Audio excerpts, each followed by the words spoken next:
तो बच्चे vectors are the physical quantities which are having the magnitude as well as direction. जिन भी quantities के पास मैग्नीट्यूड और डायरेक्शन होता है उनको हमने अभी तक पढ़ा था that these are the vector quantities like force velocity. Force and velocity are the vector quantities because they have magnitude as well as direction. But there are some quantities which has both magnitude as well as direction, but they are not the vector quantities like current and pressure because they don't follow the third condition of the vector. That vector must follow the vector law of addition. Now, what is vector law of addition? ये हम धीरे धीरे करके पढ़ेंगे. Now, how to represent the vector? बच्चे vector के अंदर ये होता है arrow. The starting point is called the tail and the arrow is representing the head. Vectors are represented by alphabet के ऊपर वेक्टर लगा दीजिए, अल्फाबेट के ऊपर एक लाइन डाल दीजिए और you can write it in bold letters. अगर आपने किसी क्वांटिटी को बोल्ड लेटर में लिख दिया तो इसका मतलब बाय डिफॉल्ट हो गया that we are talking about the vector quantity.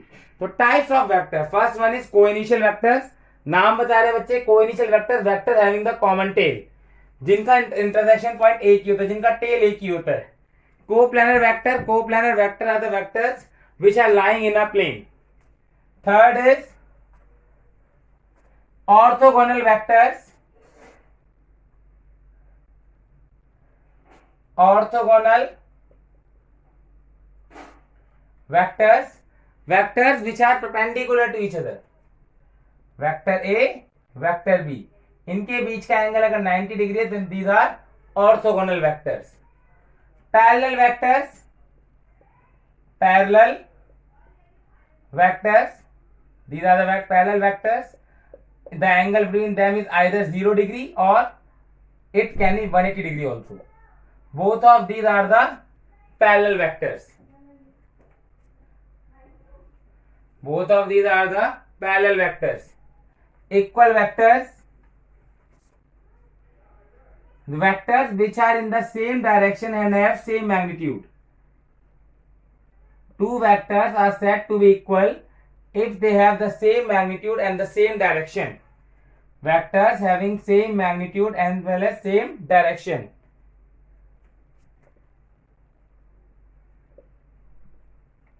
Same magnitude and direction. Sixth is, after equal vector, sixth is position vector. Position vector is the vector joining origin to a point. Vector joining origin to a point. Suppose this is a point P. If you join this point P from the origin, then this vector is called the position vector of point P. This vector is called the position vector of point P. Seventh is displacement vector. Seventh is displacement vector. बच्चे, displacement vector is the vector joining that initial to the final position.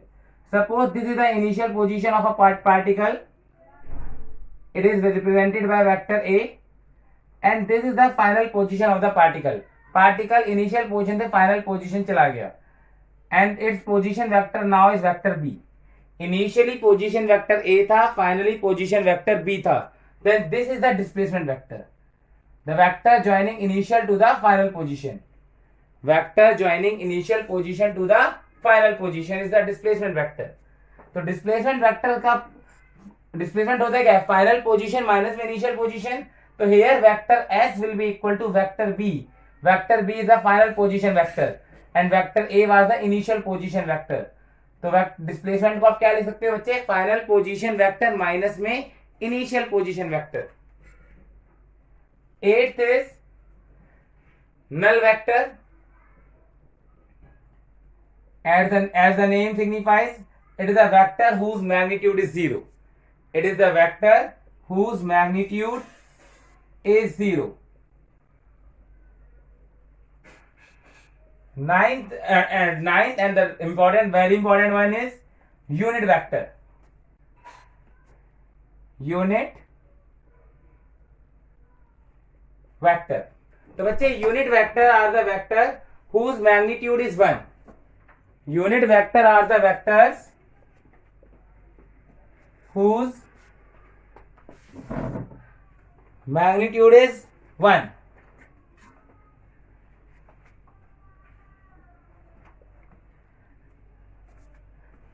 बच्चे they are used to determine the position of a vector.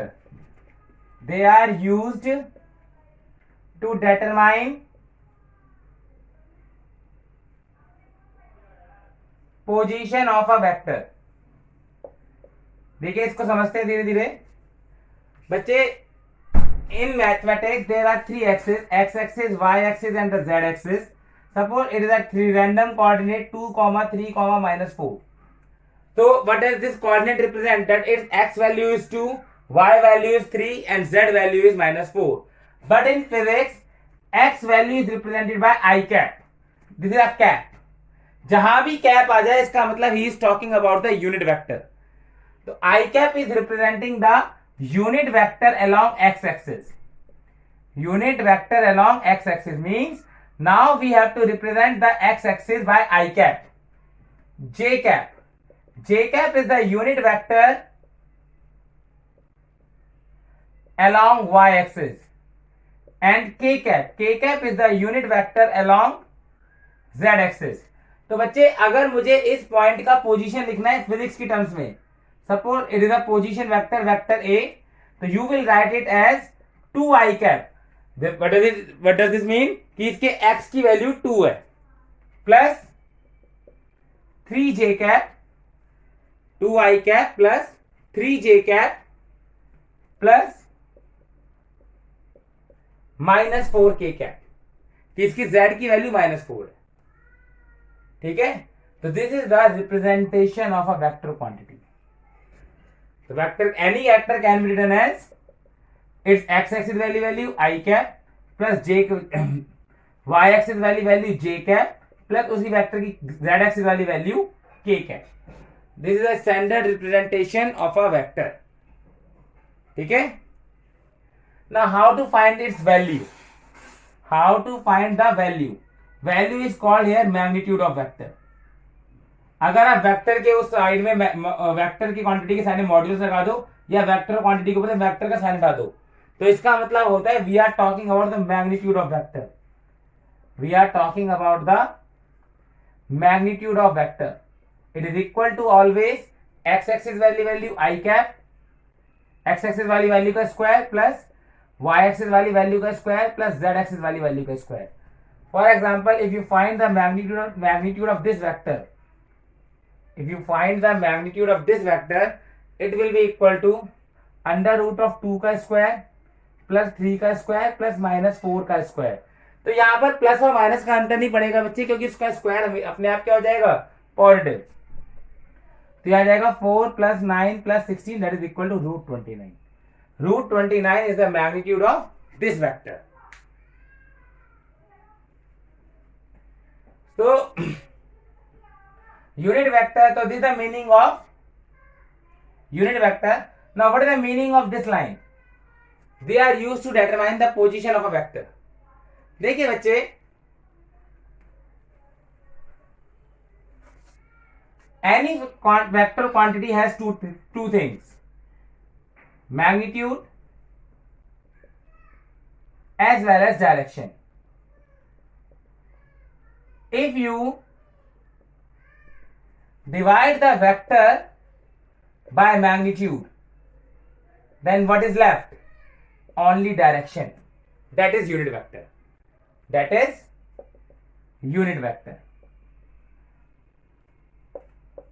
तो suppose it is a vector A, question आता है find the direction of 2i cap plus 3j cap minus 4k cap. ये आपका एक vector है, आपको इसका डायरेक्शन निकालना है. तो जरूरी नहीं है आप इसके साथ एंगल ही बनाओ कि एक्स एक्सिस 30 डिग्री के एंगल पर है. You can find its unit vector also. तो आपने क्या किया, इसको एक वेक्टर एज्यूम कर लिया. Vector A is 2i cap plus 3j cap minus 4k cap. आप इसका यूनिट वेक्टर निकाल दीजिए.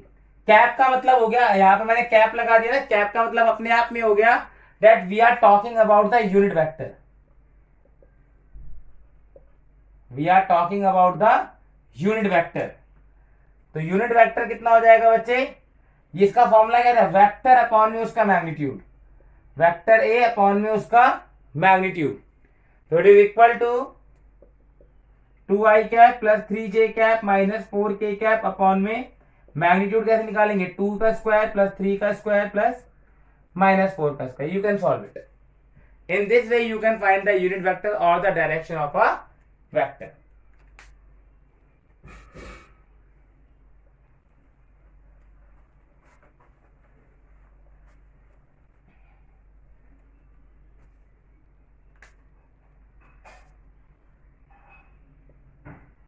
Vector addition and subtraction. देखिए बच्चे,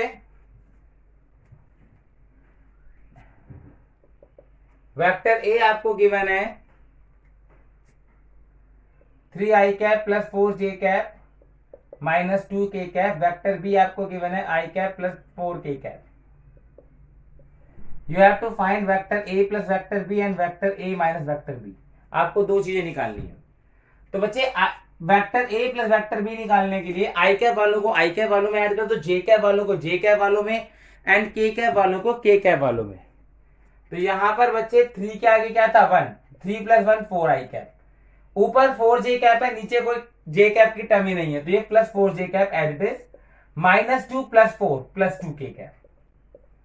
and vector A minus vector B is 3 minus 1 कितना बचेगा बच्चे 2 आई कैप, 4 नीचे कुछ है नहीं जे कैप में, plus 4 J cap minus 2 minus 4 it is minus 6 के कैप. ठीक है. Next heading is component of vector.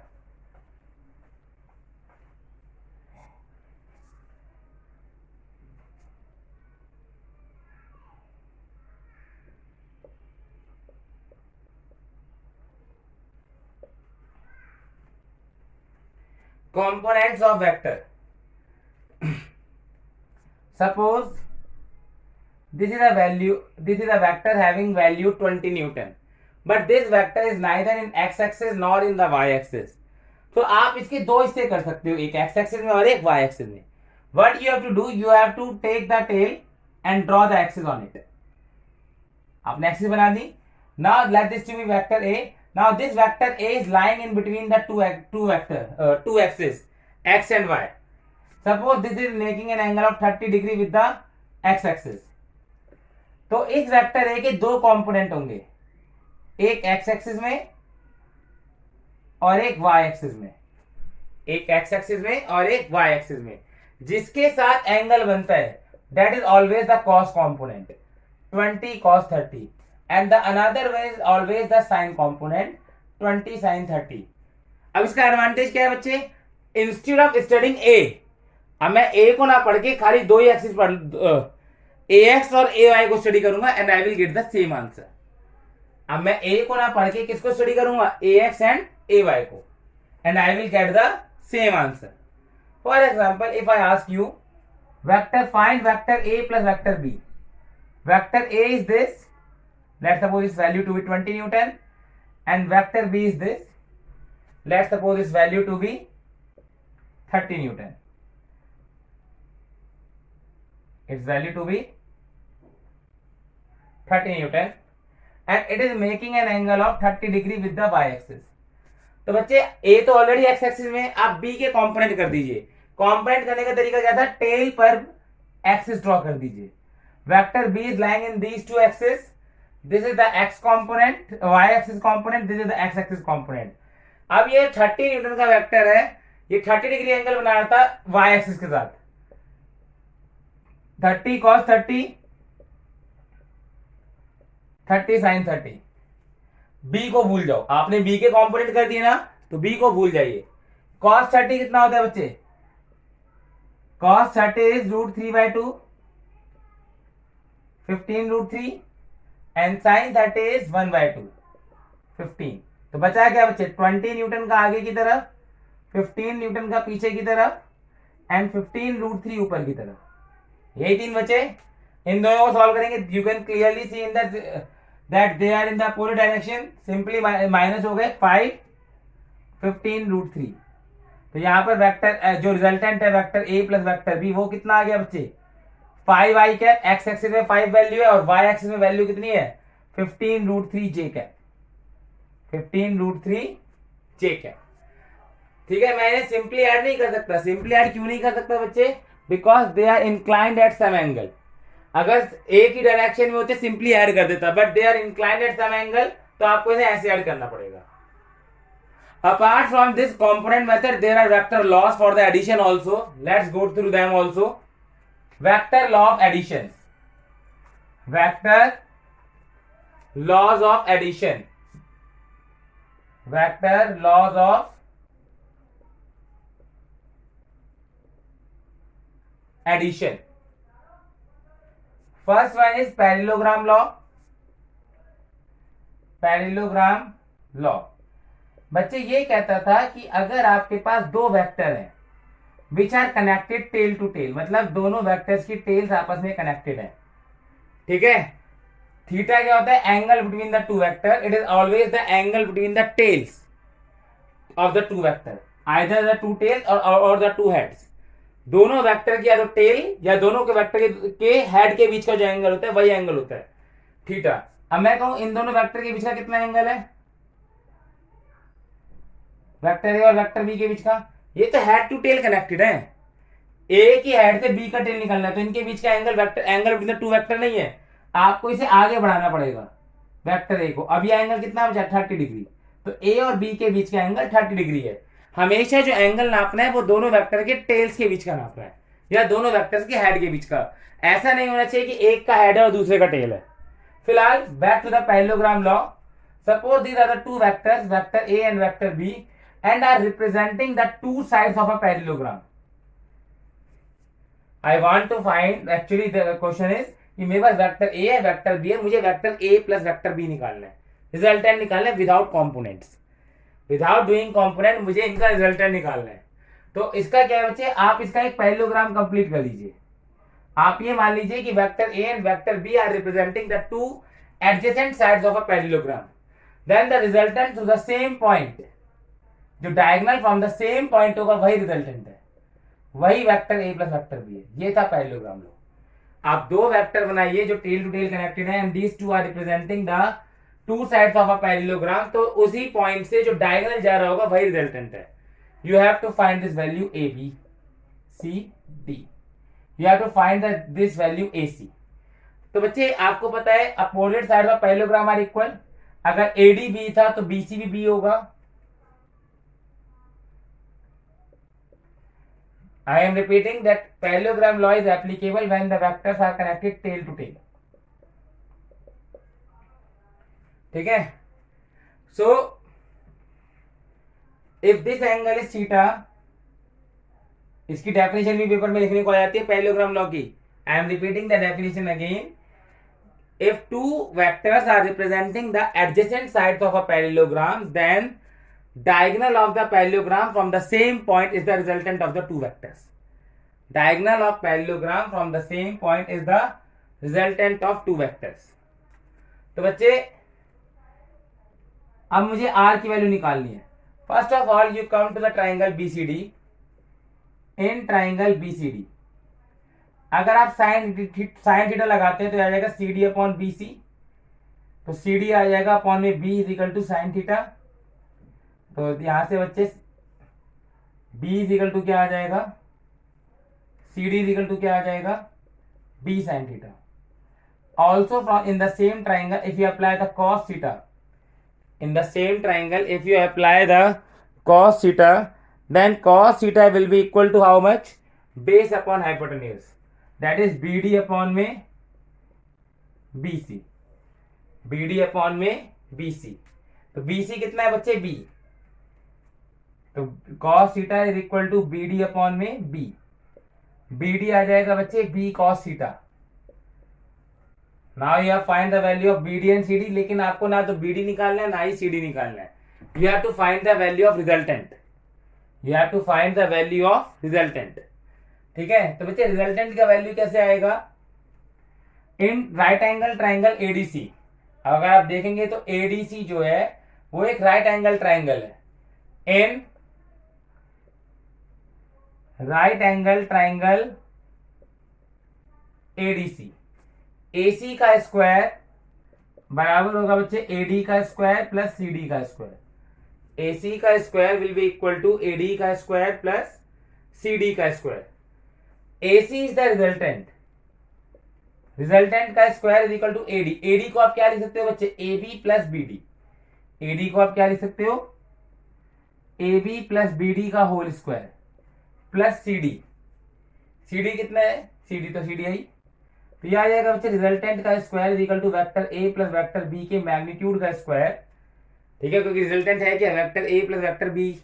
तो रिजल्टेंट का मैग्नीट्यूड का स्क्वायर मतलब vector A plus vector B के मैग्नीट्यूड का square is equal to A B कितना है बच्चे, ए प्लस बी डी कितना है बच्चे, बी कॉस थीटा इसका square plus B sine theta का स्क्वायर।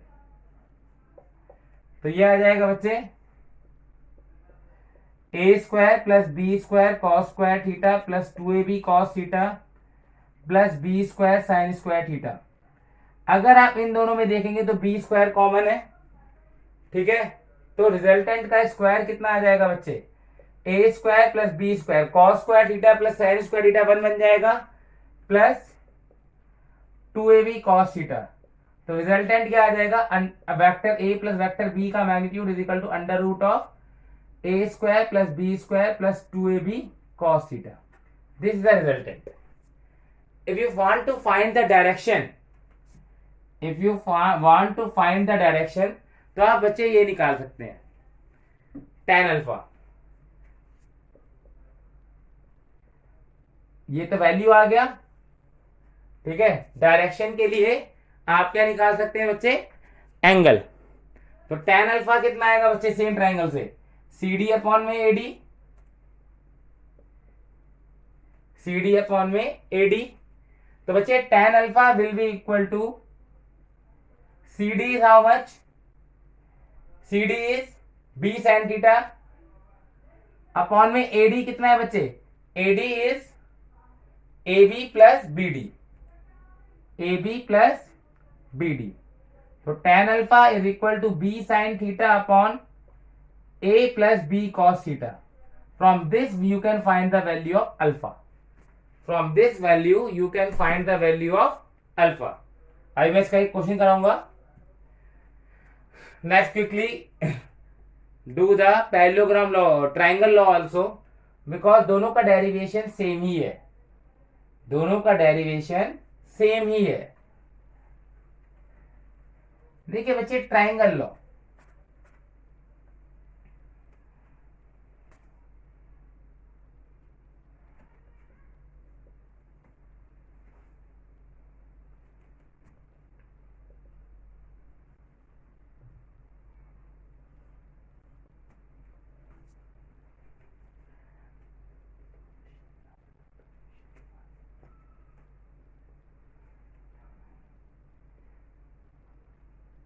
देखिए बच्चे ट्राइंगल लॉ कब लगता था, जब triangle head to tail connected हो, vectors, when the vectors are connected head to tail, मतलब एक के हेड से सेकंड वेक्टर ओरिजिनेट कर रहा है, like this vector A vector B. ठीक है, तो theta is not the angle between this head and the tail. Theta यहां पर ये वाला वेक्टर होगा।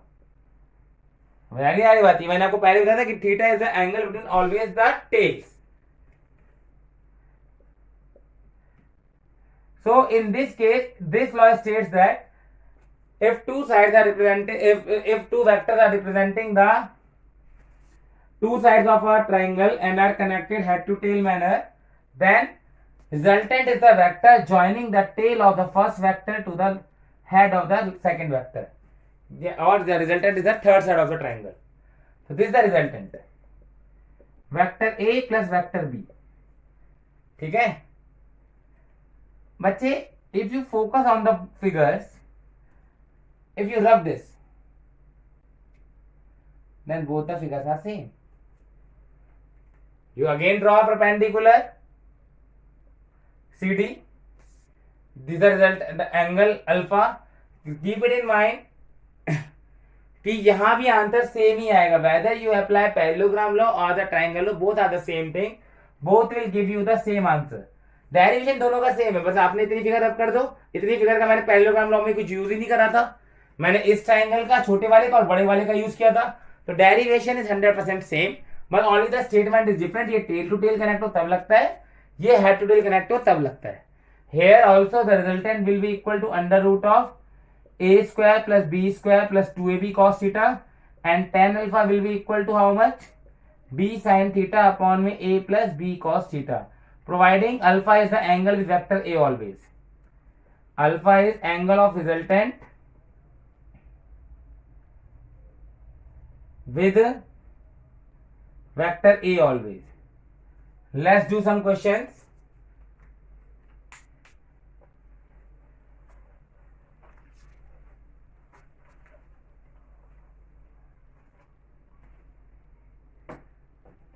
देखिए बच्चे,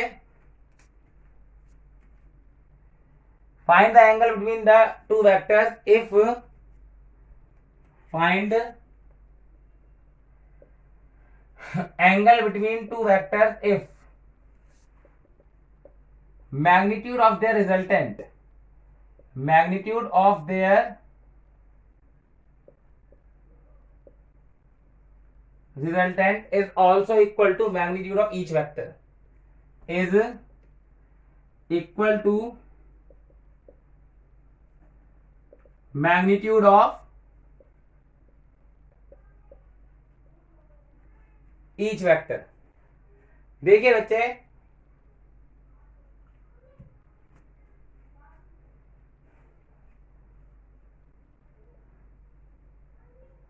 ये वेक्टर ए, वेक्टर बी और ये रिजल्टेंट, वो कह रहे हैं वेक्टर ए का वैल्यू, वेक्टर बी का वैल्यू और रिजल्टेंट तीनों का वैल्यू बराबर है।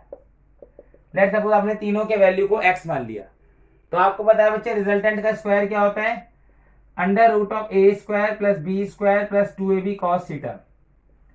तो यानी कि X square is equal to under root of X square, square कर दिया तो रूट हट जाएगा, X square is equal to X square plus 2xx cos theta. तो ये आ जाएगा बच्चे -1 x square is equal to 2x square cos theta -1/2 is equal to cos theta. तो theta is 90 degree, 120 degree. Next is find the resultant vector. Suppose बच्चे एक body पर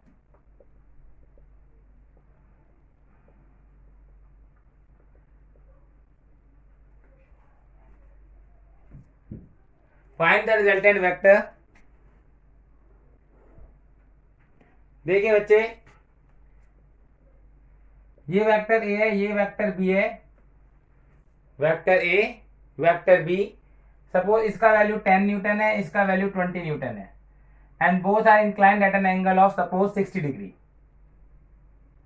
या both are suppose 20 newton and both are inclined at an angle of 60 degree. You have to find the resultant. तो बच्चे आपने इसका एक parallelogram बना लिया, दिस इज द रिजल्टेंट।